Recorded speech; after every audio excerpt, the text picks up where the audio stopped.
L'été flamboyant de 1986 au Mexique. Bien plus qu'un simple tournoi, il fut le théâtre du dernier séance de grâce d'un football purement artistique. Cette année-là, sous la houlette du stratège Tele Santana, l'équipe brésilienne ne remporta pas de trophée, mais elle laissa derrière elle un héritage bien plus précieux.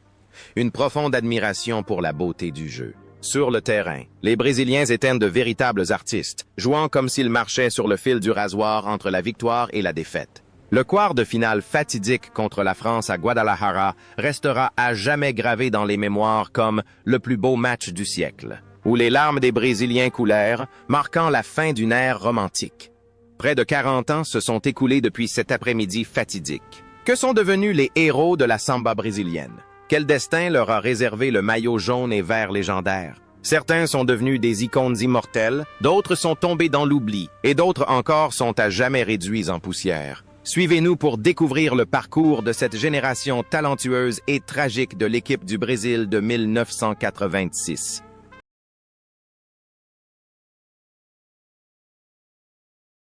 Lors de la Coupe du Monde 1986 au Mexique, Socrates avait 32 ans. Il ne portait plus le brassard de capitaine comme en 1982, mais il restait l'âme, le cerveau et le cœur de la sélection. Avec son bandeau blanc, ses longues jambes gracieuses et ses talonnades expertes, Socrates jouait comme un sage flânant nonchalamment. Son penalty manqué, tiré à l'arrêt face au gardien français Joel Batz, en est un parfait exemple. Calme, artistique, mais aussi audacieux. Sur le terrain cette année-là, Socrates incarnait un Brésil fier, préférant une belle défaite à une victoire laborieuse. Loin des terrains de sport, la vie de Socrate était un roman riche et philosophique. Rare joueur de football était également médecin. Intellectuel de gauche. Il a toujours milité pour la démocratie au sein du mouvement Démocratie corinthienne. Après sa retraite sportive, il ouvrit une clinique, écrivit des chroniques politiques et sociales pour la presse et composa même de la musique. Il menait une vie libre et sans contrainte, toujours une bière et une cigarette à la main, discutant de philosophie et de politique jusque tard dans la nuit. Socrates ne s'est jamais considéré comme un athlète professionnel au sens conventionnel du terme, mais plutôt comme un individu libre, vivant pleinement le monde. Le lien entre Socrates sur et en dehors du terrain est celui de la désobéissance. Sur le terrain, il court peu, préférant s'appuyer sur son intelligence pour maîtriser le ballon. En dehors du terrain, il ne se conforme pas aux règles conventionnelles de santé et de forme physique, vivant pleinement ses passions terrestres. C'est un grand voyageur, convaincu que le football n'est qu'une infime partie du monde. Cependant, ce parcours poétique prit fin brutalement et tragiquement. Des années d'alcoolisme ravagèrent le corps de ce médecin talentueux. Le 4 décembre 2011, Socrates décéda à São Paulo à l'âge de 57 ans des suites d'un choc septique, conséquence d'un alcoolisme chronique. Ironie du sort, il s'éteignit le jour même où son équipe de cœur, les Corinthians, remporta le championnat brésilien, exaucant ainsi son vœu « Je veux mourir un dimanche et que les Corinthians gagnent le championnat ». Son héritage ne se résume pas à un football magnifique, mais à la philosophie d'un homme qui osa vivre autrement. Claudio Ibrahim Vaz Leal, dit Branco, n'avait que 22 ans lors de la Coupe du Monde, 1986, mais s'était déjà imposé comme titulaire sur l'aile gauche. Puissant, tenace et doté d'une redoutable capacité à tirer les coups francs, Branco obtint le penalty contre la France, manqué par Zico. Il incarnait le latéral moderne, infatigable en attaque comme en défense, un véritable guerrier parmi une pléiade d'artistes. Le destin a récompensé les efforts de Branco. 8 ans après la défaite au Mexique, il est devenu un héros grâce à un coup franc magistral contre les Pays-Bas, en quarts de finale de la Coupe du Monde. 1994, ouvrant la voie au 4e titre mondial du Brésil. Il a ainsi réalisé le rêve inachevé de ses prédécesseurs Zico et Socrate.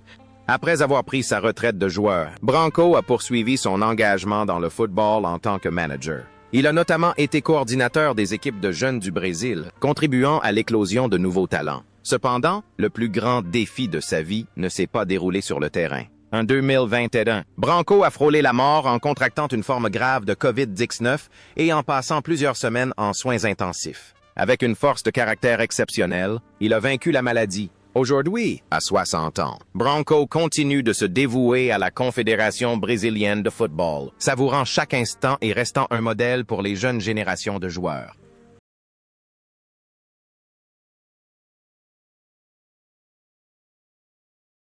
Alemão, Ricardo Rogério de Brito, jouait le rôle de métronome, le contre-rythme qui assurait la régularité de l'orchestre dans des improvisations de samba. À 24 ans, avec ses cheveux blonds, d'où son surnom Alemão en allemand, il apportait une touche unique, discipline et force physique. Véritable libéro défensif. Alemão était toujours prêt à se jeter dans les zones dangereuses pour récupérer le ballon et permettre à Zico ou Socrate d'orchestrer des enchaînements de passes complexes. Il incarnait la parfaite alliance de la technique brésilienne et de la réflexion tactique européenne, un milieu de terrain moderne en avance sur son temps. La carrière d'Alemão s'est ensuite trouvée intimement liée aux années les plus glorieuses de Naples. Avec Maradona et Careca, il a formé le fameux axe ABC, remportant la Serie A et les Coupes d'Europe.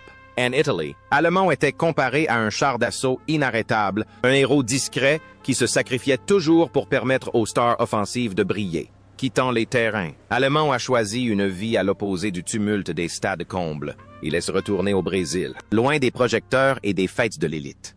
La vie d'Alemão est aujourd'hui paisible et tranquille. Il a un temps entraîné de petites équipes dans l'état du Minas Gerais, mais sans rechercher ni le succès ni la gloire. Il consacre désormais l'essentiel de son temps à la gestion d'un centre sportif de désintoxication, aidant des jeunes en difficulté à se reconstruire. Étrangement, son rôle de nettoyeur sur le terrain de football s'est inextricablement lié à sa vie. Autrefois, il neutralisait les attaques adverses. Aujourd'hui, à 63 ans, il œuvre discrètement à la reconstruction de la vie des jeunes. Un héros compatissant dissimulé derrière une apparence autrefois froide. La performance de Josimar lors de la Coupe du Monde 1986 fut un véritable conte de fées, mais la suite fut teintée de tragédie. À 24 ans, il était un inconnu, appelé à la dernière minute pour remplacer la star blessée Edson. Mais Josimar stupéfia le monde avec 2 buts spectaculaires de loin contre l'Irlande du Nord et la Pologne. De remplaçant, il devint la star la plus convoitée, salué comme le successeur de Carlos Alberto.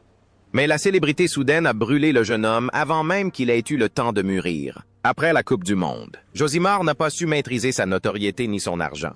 Fêtes nocturnes, alcool et drogue l'ont entraîné sur une pente glissante. Sa carrière s'est effondrée, il a enchaîné les petits clubs, puis s'est retiré discrètement. Il a même été arrêté pour possession de stupéfiants et a vécu dans la misère, allant jusqu'à vendre ses souvenirs de ses médailles pour survivre.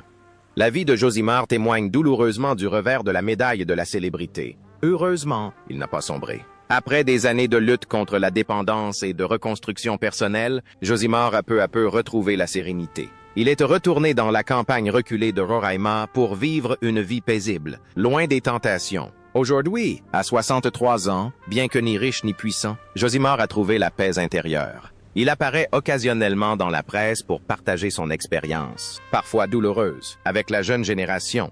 Une étoile filante autrefois brillante qui a choisi de se retirer en paix. Careca, 25 ans, était l'attaquant le plus redoutable de l'équipe de 1986. Il concrétisait les passes élégantes de ses coéquipiers, plus expérimentés par des buts décisifs. Avec 5 buts lors du tournoi, Careca s'est imposé comme l'un des meilleurs avant-centres du monde à cette époque. Sa vitesse, sa puissance et sa capacité à marquer avec une grande variété de gestes offensifs représentaient le plus grand espoir de l'attaque de la Séleção. Le premier but contre la France fut un chef-d'œuvre de jeu collectif et de placement intelligent.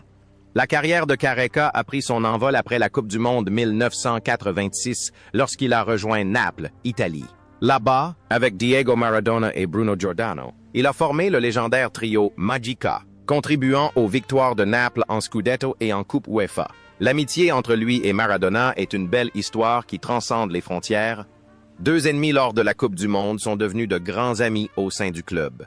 Après sa retraite du football, Careca a choisi une vie relativement discrète, tout en restant très impliqué dans le sport. Il a fondé le Campinas FC dans sa ville natale pour former de jeunes joueurs et est devenu un homme d'affaires prospère dans le secteur sportif. Careca a toujours évité l'attention médiatique et les scandales, cultivant l'image d'un gentleman raffiné et profitant pleinement de la vie avec sa famille et ses amis de longue date. Aujourd'hui, à 64 ans, Careca conserve toute sa vigueur, participe régulièrement à des matchs de charité et est un commentateur sportif apprécié. Il incarne à merveille le type de joueur qui sait allier gloire passée et stabilité présente. Paulo Roberto Falcão, le roi de Rome, arriva à Mexico en 1986 à l'âge de 32 ans, alors que ses plus belles années commençaient déjà à décliner. Meilleur joueur du monde quelques années auparavant, Falcón joua principalement un rôle de remplaçant stratégique lors de ce tournoi. Il ne participa qu'à 2 matchs, mais sa présence dans le vestiaire demeura une source de soutien moral inestimable. Falcón incarnait l'élégance et la finesse dans son style de jeu. Un milieu de terrain complet comme on en voit rarement dans le football moderne. Après sa retraite de joueur, Falcón s'est essayé à divers rôles. Il a entraîné les équipes nationales brésiliennes et japonaises, mais sa carrière d'entraîneur n'a pas connu le même succès que sa carrière de joueur. Il s'est ensuite tourné vers les commentaires sportifs à la télévision et est rapidement devenu l'un des commentateurs les plus populaires grâce à ses analyses pertinentes et à son langage courtois. La vie personnelle de Falcão a également été marquée par des hauts et des bas, notamment des divorces tumultueux et des démêlés judiciaires, mais il a toujours conservé la dignité d'un gentleman. Il sait trouver l'équilibre entre sa vie, se consacrer à son travail médiatique et profiter de sa retraite. Aujourd'hui, à 71 ans, Falcón demeure une légende vivante, un roi de Rome, immortel dans le cœur des supporters de l'AS Roma et des Brésiliens. Et il apparaît encore chaque semaine à la télévision pour partager son analyse éclairée du football.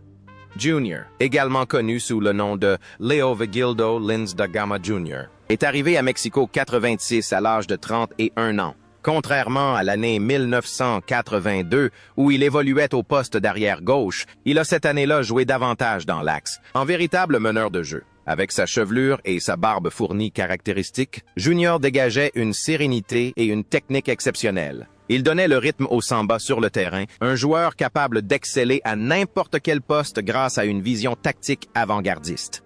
Ce qui est le plus fascinant chez Junior, c'est son incroyable longévité. Après sa défaite en 1986, il a continué à jouer au football de haut niveau, puis s'est tourné vers le beach soccer, devenant une légende de ce sport et contribuant à sa popularisation mondiale. Il incarne la joie pure de jouer au football, sur gazon comme sur sable. Dans la vie, Junior est un véritable artiste. Il a sorti des albums de samba et possède une voix envoûtante. La musique et le football semblent se fondre naturellement dans sa personnalité. Après avoir pris sa retraite sportive, il est devenu commentateur vedette pour Globo, sa voix résonnant dans tous les foyers brésiliens lors des grands matchs. Aujourd'hui, à 70 ans, Grand-père Junior, son surnom affectueux, déborde d'énergie, profitant pleinement de la vie de sambiste, et est très respecté pour son immense savoir et son amour inconditionnel du football. Júlio César da Silva, le défenseur central de 23 ans au visage d'ange et au physique d'athlète, fut le pilier de la défense brésilienne lors de la Coupe du Monde 1986 au Mexique. Les supporters n'ont certainement jamais oublié sa frappe puissante de loin contre la France, qui s'écrasa sur le poteau. Un moment où la frontière entre la gloire et la défaite ne tenait qu'à quelques centimètres. Júlio César n'était pas seulement un bon défenseur, il possédait également d'excellentes qualités offensives et ses frappes de loin, d'une puissance phénoménale, devineraient de sa marque de fabriquer. Il incarnait à la perfection le défenseur central à la fois élégant et puissant, un mur infranchissable. Après la désillusion mexicaine, Júlio César a connu une brillante carrière en Europe. Devenu une légende à la Juventus puis au Borussia Dortmund, il a remporté la prestigieuse Ligue des Champions. Il est l'un des défenseurs brésiliens les plus titrés de l'histoire du continent, prouvant que les Brésiliens savent aussi défendre avec méthode. Loin des terrains, Júlio César est un homme d'affaires avisé et discret. Il travaille dans la représentation de joueurs et le conseil sportif, mettant sa réputation et son expérience au service des jeunes talents. Sans scandale ni tapage médiatique, il a cultivé l'image d'un homme raffiné et accompli. Aujourd'hui, à 62 ans, Júlio César voyage encore fréquemment entre le Brésil et l'Europe, agissant comme ambassadeur pour ses anciens clubs. Sa vie est une progression constante et régulière, prouvant que le talent allié au professionnalisme mène toujours au succès. Zico arrive à Mexico en 1986 à l'âge de 33 ans, affublé du surnom de Pelé Blanc et du poids des espoirs de toute une nation.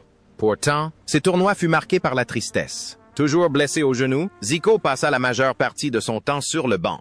Son entrée en jeu contre la France, suivie d'une passe magistrale pour Branco, provoquant un penalty, aurait dû être synonyme de joie. Mais Zico manqua lui-même ce penalty. L'image de Zico, la tête entre les mains, symbole de déception, représente le rêve inachevé de toute une génération de talents, privés de titre mondial. Mais si 1986 fut une tragédie, la vie de Zico par la suite fut une véritable épopée de renaissance. Après avoir quitté Flamengo, il fit un choix audacieux.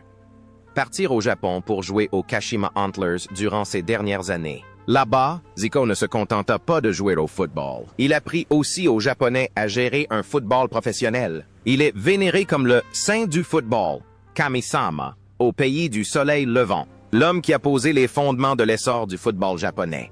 Après sa retraite de joueur, Zico est devenu un entraîneur de renom, menant l'équipe nationale japonaise à la victoire en Coupe d'Asie, guidant Fenerbahçe jusqu'en quart de finale de la Ligue des Champions et officiant dans divers pays.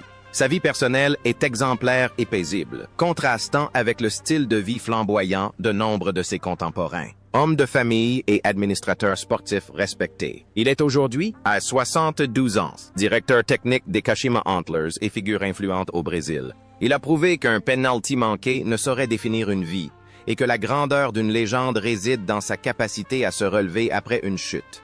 Carlos Roberto Gallo, dit Carlos, aborda la Coupe du Monde 1986 à l'âge de 30 ans en tant que gardien titulaire. Dans une équipe où tous les joueurs étaient tournés vers l'attaque, son poste était le plus isolé. Il réalisa un parcours exceptionnel tout au long du tournoi, n'encaissant qu'un seul but dans le temps réglementaire. Ironie du sort. Ce but fut marqué en quart de finale contre la France, suivi de la défaite au tir au but. L'image de Carlos, impuissante, regardant le ballon filer au fond des filets, ou encore les polémiques entourant la faute dont il aurait pu être victime sur l'égalisation de Michel Platini, restèrent un souvenir traumatisant pour lui pendant de nombreuses années.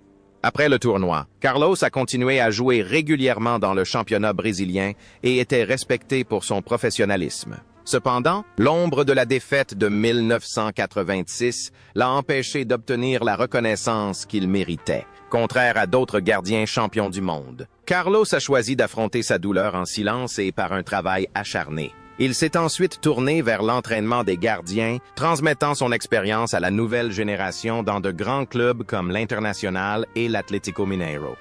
La vie personnelle de Carlos est très simple. Homme de famille, il vit modestement et se fait rare dans les médias pour expliquer son passé. Il trouve sa joie à entraîner de jeunes gardiens de but, les aidant à éviter les erreurs qu'il a commises autrefois. Aujourd'hui, à 69 ans, Carlos vit paisiblement dans sa ville natale. Ses cheveux ont blanchi, mais les mains qui jadis arrêtaient des tirs tonitruants forment désormais de jeunes talents du football. Son histoire est une leçon sur la dure réalité du métier de gardien de but, où une centaine d'arrêts peuvent être effacés par un seul moment fatidique.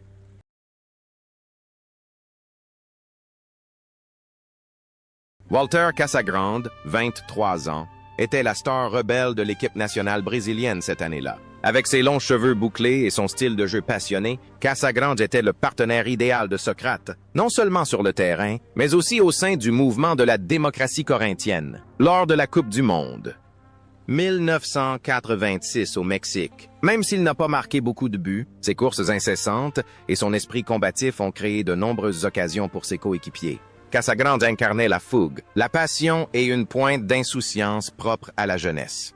Mais derrière cette façade de force se cachait une âme profondément blessée et une lutte acharnée contre le démon de la drogue. Après avoir joué en Europe pour Porto et le Torino, Casagrande sombre dans la toxicomanie. La cocaïne et l'héroïne faillirent lui coûter la vie dans un terrible accident de voiture et de multiples overdoses. Sa vie toucha le fond. Il perdit sa famille, sa carrière et son estime de soi. Pourtant, miraculeusement, Casagrande n'est pas mort. Après des années de lutte acharnée, il a vaincu sa dépendance. Sa renaissance a été plus impressionnante que n'importe quel but. Il est devenu un commentateur sportif de premier plan au Brésil, reconnu pour ses prises de position franches sur la politique et la société. Il a publiquement partagé son histoire de dépendance pour alerter les jeunes, devenant ainsi un symbole de résilience. Aujourd'hui, à 62 ans, Casagrande demeure une voix puissante, un véritable guerrier qui a triomphé de son pire ennemi, lui-même, et continue d'inspirer par sa sincérité et son courage. Müller, Luis Antonio Correa da Costa, était le plus jeune membre de l'équipe nationale en 1986, à seulement 20 ans. Rapide comme l'éclair, technique et doté d'un instinct hors du commun. Müller fut lancé sur le terrain pour semer la panique dans les défenses adverses grâce à son énergie débordante. Bien qu'il n'ait pas pu briller pleinement au Mexique en raison de son manque d'expérience, ces tournois lui servirent de tremplin pour devenir par la suite l'un des meilleurs attaquants au monde. Il était un talent brut, porteur des aspirations d'une nouvelle génération. La chance sourit à Müller lorsqu'il remporta la Coupe du Monde 1994 avec le Brésil, effaçant la déception de ses prédécesseurs en 1986. Sa carrière en club fut également brillante, avec 2 coupes intercontinentales à son actif avec São Paulo, où il inscrivit le but décisif contre le grand AC Milan. Après sa retraite, Müller traversa une période financière difficile en raison d'une mauvaise gestion, mais il trouva du réconfort dans sa foi.